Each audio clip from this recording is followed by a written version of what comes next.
स्थानिक स्वराज्य संस्थांच्या निवडणुकीत दुबार मतदारांचा मुद्दा गाजतोय। दुबार मतदारांबाबत धक्कादायक खुलासे समोर येत आहेत।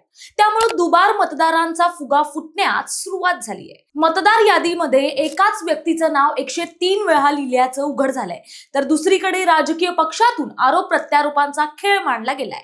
मात्र या दुबार मतदारांबाबत मुंबई महानगरपालिकेनं काय पावलं उचलली आहेत, पाहूया त्याचा खास रिपोर्ट। नमस्कार, मी प्राची शिरकर, आपण पाहत आहात प्रहार न्यूज लाईव्ह।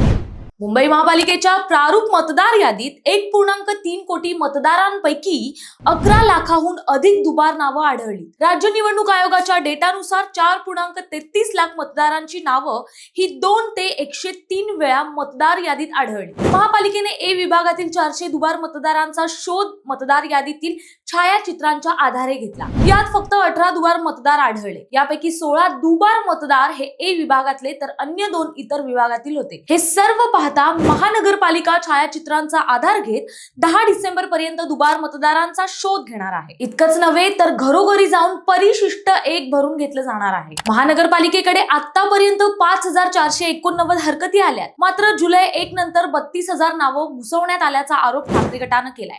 तर काँग्रेसनं 11 लाख डुप्लिकेट मतदारांची नावं जाहीर करण्याची मागणी केली आहे। याबाबत या मतदार याद्यांमधील दुरुस्ती तातडीने स्थळ पाहणी करून करावी, असं निर्देश अतिरिक्त आयुक्त अश्विनी जोशी यांनी सर्व सहाय्यक आयुक्त आणि उपयुक्तांना दिले। इतकंच नव्हे तर अंतिम यादी 15 डिसेंबर आणि केंद्रनिहाय यादी 22 डिसेंबरला प्रसिद्ध करण्यात येणार असल्याचंही त्यांनी स्पष्ट केलंय।